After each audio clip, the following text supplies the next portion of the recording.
ना भुला सका मैं तेरी चाहते इश्क पे कहा। এই হ্যালো, আপনি যদি কিছু মনে না করেন আপনি কি একটু এদিকে সরে বসবেন? আপনি জানলার পাশে বসবেন। হ্যাঁ প্লিজ প্লিজ প্লিজ। বাবা আসতে পারো? আমার বাবা কখনো একা একা কোথাও যাননি তো, আপনি একটু বাবার দিকে খেয়াল রাখবেন। ঠিক আছে মা, তুই যা। আঙ্কেল আমি বলছিলাম কি, জানলার পাশে বসাটা ঠিক না। জানলার পাশে বসতে আমার ভালো লাগে। হ্যালো বাবা, ট্রেনে উঠছো? হ্যাঁ ট্রেনে উঠেছি। আমার মোবাইল তো চুরি নিয়ে গেল। কি হলো, চুপ করে গেলা কেন? হ্যালো হ্যালো হ্যালো হ্যালো, কে আপনি? আমি স্যার, আজকের পর থেকে আর এই নাম্বারে ফোন দিবেন না। দেখছেন কিভাবে কি হয়ে গেল? আমি আপনাকে বারণ করছিলাম আমার পাশে বসেন না।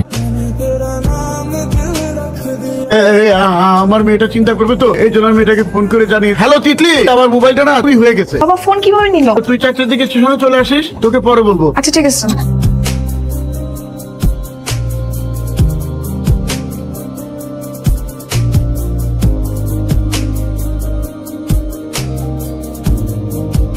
লেট হলো কি করে? কতক্ষণ ধরে দাঁড়িয়ে আছি? ট্রেন লেট করতে হবে।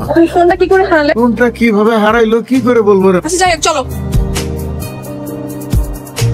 মা কেমন আছো? আমি ভালোই আছি। তুই যে 5 দিন বাসায় ছিলি না, একদিনও সে ঠিকঠাক মতো ওষুধ খাইনি। মা এসব কথা কতবার শুনতে হবে বলো? তুমি কি ডাক্তারের কথা শুনবে না? আমার এত এত ওষুধ খেতে আর ভালো লাগে? সারাক্ষণ বাসায় একা একা থাকি, এই বিছানায় শুয়ে থাকতে আর কত ভালো লাগে বল। গ্রাজুয়েশনটা কমপ্লিট করি, আবার একটা ভালো জব নেই, দেন আমি একটা বিয়ে করি। আমার বউয়ের সাথে দিন রাত 24টা ঘন্টা তুমি গল্প করো।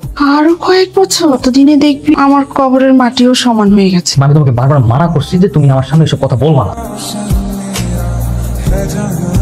হ্যালো, আমি তিথি, ট্রেনে করে আপনার পাশে বসে আমার বাবা ঢাকায় আসছে, চিনতে পেরেছেন? না চেনার তো কোনো কারণ নেই। এই নাম্বারে আপনি 1.5 ঘন্টা মোট 17 বার কল করেছি, খুব ভালোভাবে চিনতে পেরেছি। আসলে সরি, আপনার সঙ্গে না তখন কথা বলা হয়নি, একটু ধন্যবাদও দেওয়া হয়, কিছু মনে করবেন না প্লিজ। It's okay. আর এমনিতেও সুন্দরী মেয়েদের ভুল হলে এটা মনে রাখতেন। কিছু বললেন? কিছু না, এমনি।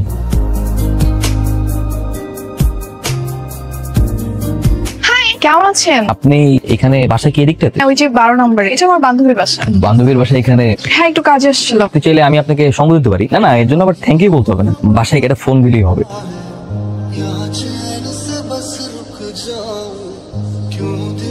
Thank you. বাসায় গিয়ে কল করার সুযোগটা হাতছাড়া হয়ে গেল। আপনি কি সবসময় সুযোগের সন্ধান খোঁজেন না? যখন নির্দিষ্টভাবে মন থেকে কোনো কিছু চাই, সেই সুযোগের অপেক্ষা করি। দিদি শুনুন, আঙ্কেল কেমন আছেন? বাবা ভালো আছে। তিনি কি বাসায় আছেন? বাসায় তো।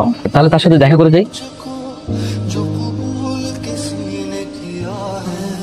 আসসালামু আলাইকুম। হ্যাঁ রিয়াং ম্যান, কি অবস্থা? আপনার সাথে রাস্তাতেই দেখা, ভালো আপনার সঙ্গে দেখা করে যাই। ও ভালো কাজ করেছো, নতুন মেহমান এসেছে, নাস্তা পানির ব্যবস্থা কর। ইয়াং ম্যান, তোমার বাবা মা কেমন আছে? আমার বাবা আলহামদুলিল্লাহ ভালো আছেন, মা কিছুটা অসুস্থ। চিকিৎসা নিয়ে অবহেলা করা মোটেও ঠিক না। বাবা বলো। তোর মা আবার অসুস্থ হয়ে পড়ছে, তাড়াহুড়োর কারণে তোর খবর দিতে পারি, তুই তাড়াতাড়ি চলে আয়, হসপিটালে চলে আয়। আচ্ছা ঠিক আছে, আমি এখন আসছি। কোনো সমস্যা? আমাকে ইমার্জেন্সি এখন হাসপাতালে যেতে হবে, অন্য একদিন দেখা হবে।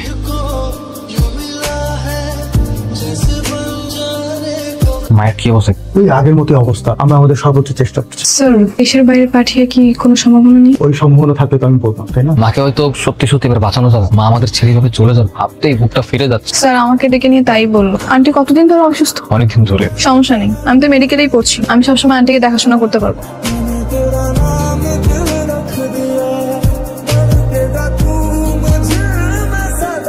আমার জ্ঞান ফিরছে। আল্লাহ আল্লাহ, আমার সুস্থ করে দাও। মা এই যে আমি, চোখ খোলো।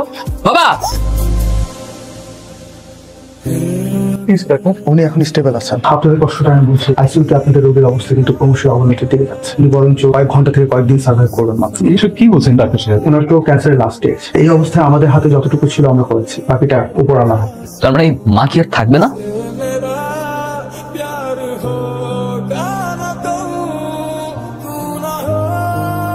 আচ্ছা ঠিক আছে, 3টের সময় চলে আসলেই হবে। তিথি, তুই কি হাসপাতালে আছিস না? হ্যাঁ বাবা, বাসায় তো মেহমান আসে। আমি কাজ শেষ করে চলে আসবো। যাতায়াত রুদ্র, অ্যাম্বুলেন্সে কি আমার জায়গা হবে? অ্যাম্বুলেন্সে তো অনেক জায়গা আছে। অ্যাম্বুলেন্সের ড্রাইভারে বাসতে চালাইতে বলবি, তোর মায়ের কষ্ট হবে।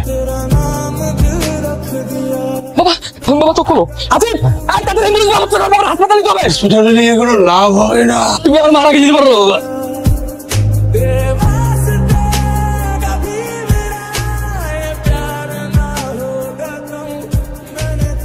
তোমাদের সাথে আমাদের যাওয়া উচিত ছিল, ইচ্ছা থাকলে উপায় নেই। হঠাৎ করে তিথির বিয়ের ডেটটা পড়ে গেল।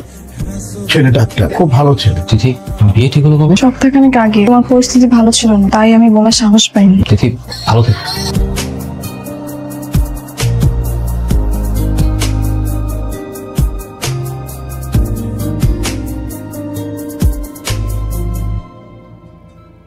ভাইয়া আপনি রুদ্রর ফ্রেন্ড না? হ্যাঁ, রুদ্র কোথায়? সেই যে আন্টিকে নিয়ে গ্রামে গেল, তারপর আর কোনো যোগাযোগ হয়? প্রায় কয়েক বছরই তো হয়ে যাচ্ছে, আমি ওর কোনো খোঁজ পাচ্ছি। সত্যি বলতে রুদ্র আপনাকে অনেক বেশি ভালোবাসে। ওর মার অসুস্থতার কারণে এই কথাটা বলতে দিয়েও আপনাকে বলতে পারে, হয়তোবা সেই কষ্টে দূরে কোথাও হারিয়ে গিয়েছে।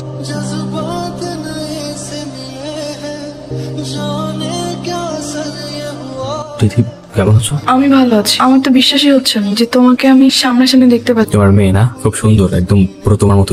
তিথি কে ইনি? দুলা ভাই, এই সেই রুদ্র। আপনাকে খুব চেনা চেনা মনে হচ্ছে। চেনা চেনা তো লাগবেই। ও হচ্ছে তিথি সেই না বলো ভালোবাসা, যার জন্য তিথি বিয়েটা ভেঙে দিয়েছে। আপনি সে?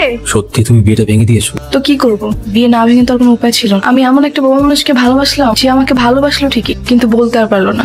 বাস্তবতা অনেক কঠিন। ভালোবাসলেও সেই সময়টাতে ভালোবাসি বলার মতো সিচুয়েশন ছিল না। ছেলেটার মা মৃত্যু সজ্জায় ছিল, দিন রাত 24টা ঘন্টা ছেলেটার মায়ের মৃত্যু ভয় তার দিন কাটতো। ঠিক সেই সময় তোমার বাবা এসে বলে তোমার বিয়ে ঠিক হয়ে গেছে। তাই বলে এভাবে হারিয়ে যাও? তুমি জানো না রুদ্র, তুমি হারিয়ে যাওয়ার আমি তোমাকে প্রত্যেকটা সেকেন্ড, প্রত্যেকটা মিনিট কতটা মিস করেছি। সৃষ্টিকর্তা বড়ই মহা। জীবনের সবকিছু হারিয়ে ছেলেটা যখন সৃষ্টিকর্তার কাছে বারবার মুক্তি চাই, সৃষ্টিকর্তা তার ডাক শুনছে।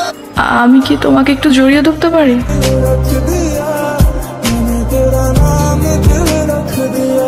আসসালামু আলাইকুম এভরিওয়ান, কি অবস্থা সবার? কেমন আছেন সবাই? আশা করি অনেক অনেক ভালো আছেন। তো আজকে মেবি আপনার মানে ড্রামাটা, নাটকের নাম ছিল আপনার বাজবো না তোকে ছাড়া। নাটকটা মানে এই নাটকের রিভিউ দিতে গেলে বললে বোঝানো সম্ভব না। সুন্দর হয়েছে, অনেক অস্থির, অ্যামেজিং হয়েছে। তো এই নাটকের আপনার স্টোরি যিনি লিখছেন, তো উনি হচ্ছে আপনার আবিদ আবরার, আর এডিট অ্যান্ড ডিজাইনে ছিলেন আপনার জামরুল রাজু, সিনেমাটোগ্রাফারে ছিলেন আপনার রহমান মাহিন, অভিনয়ে ছিলেন সাকিব সিদ্দিক, আরোহী মিম, শফিকুল খান দিলু, সাবিনা রনি, শেখ মাহবুব মানি এবং আরও অনেকে। কালার সাউন্ড ডিজাইনে ছিলেন আপনার হাসান মেহেদি, পোস্টার ডিজাইনে ছিলেন মোহাম্মদ মুন্না, আর প্রডিউসার ছিলেন আপনার শাকির আহমেদ। এখন আমি কিছু নাটক সম্পর্কে বলি, মানে এই নাটকটার ভিতরে কি সুন্দর সুন্দর জিনিস তুলে ধরছে সেটা একটু বলি। দেখেন, আমরা ড্রামা দেখি, নাটক দেখি, কিন্তু বোঝার চেষ্টা করি না যে আসলে নাটকের মধ্যে কি আছে, এটা আমরা মানে বুঝতে চাই না। তো দেখেন আপনার এই নাটকটা আপনার মেবি 3 দিন আগে রিলিজ দেয়। রিলিজ দিলে এখন আপনার প্রায় 4 মিলিয়নের কাছাকাছি ভিউজ। ভালোই মানে সুন্দর ছিল। আপনার এই নাটকটা আপনার ফুল ড্রামা আপলোড দেওয়া আছে আপনার রাবিত এন্টারটেনমেন্ট চ্যানেলে, ইউটিউব চ্যানেলে। তো তাদের চ্যানেলের লিঙ্ক আমাদের ডেসক্রিপশনে থাকবে, দেখে আসতে পারেন। আর হচ্ছে মানে যদি এর মধ্যে কোনো কিঞ্চিত পরিমাণ আপনার সাথে মিলে যায়, আপনার লাইফের সাথে যদি মিলে যায়, সেক্ষেত্রে কিন্তু তারা দায়ী নয়, এটা কিন্তু বলেই দেয়। আর একটা বিষয় বলি, আর সাকিব সিদ্দিক অ্যান্ড হচ্ছে আরোহী মিম, এরা হচ্ছে বেস্ট একজন জুটি, মানে প্র্যাঙ্কিংয়ের মধ্যে বেস্ট জুটি তারা দুজনেই। এই নাটকের মধ্যে এমন কিছু জিনিস তুলে ধরছে যেটা আপনার ব্যক্তিগত জীবনে মানে বাধা হয়ে দাঁড়াবে, আমি যতটুকু মনে করি। দেখেন, এইখানে আর একটা জিনিস বলার আছে, সেটা হচ্ছে কাউকে যদি মন থেকে ভালোবাসা যায়, সেটা মন থেকে প্রকাশ করে দেওয়া উচিত তাড়াতাড়ি, কারণ পরে পস্তায় তো কোনো লাভ নাই। এখানে দেখেন সেম কাহিনীটা কিন্তু এখানে দাঁড়াইছে সাকিবের ক্ষেত্রে। সাকিব প্রথমে তাকে ভালোবেসে ফেলে, হুট করে ভালোবেসে ফেলে। তো তারপরে কিন্তু সে কিন্তু তাকে বলতে পারে না।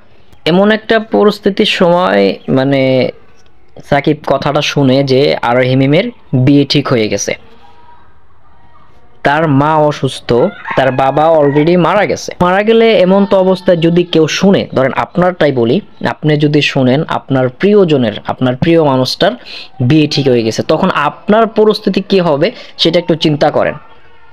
এখানে কিন্তু এটা কিন্তু সুন্দরভাবে তুলে ধরছে, মানে আপনার ফিলিংসটা কি হবে, আপনার মানে মনের ভিতরটা কি অবস্থা হবে, এটা কিন্তু এখানে তুলে ধরছে। তো দেখেন রাবিত এন্টারটেনমেন্ট চ্যানেলে যে ভিডিওগুলো আপলোড করা আছে, নাটকগুলো আপলোড করা আছে, মানে অস্থির অস্থির। দেখে আসেন, তাদের চ্যানেলের লিঙ্ক আমাদের ডেসক্রিপশনে থাকবে, দেখে আসেন, তাদের চ্যানেলের ভিডিওগুলো ভালো লাগে। দেন হচ্ছে মানে আমাদের স্টোরি, মানে আমাদের চ্যানেলে যে স্টোরিগুলো আছে আপনাদের কেমন লাগে অবশ্যই কমেন্ট করে জানাবেন। দেন হচ্ছে আমাদের চ্যানেলে নতুন হয়ে থাকলে অবশ্যই চ্যানেলটি সাবস্ক্রাইব করবেন অ্যান্ড লাইক কমেন্ট শেয়ার করবেন। সো আবার নেক্সট ভিডিওতে দেখা হবে। আসসালামু আলাইকুম।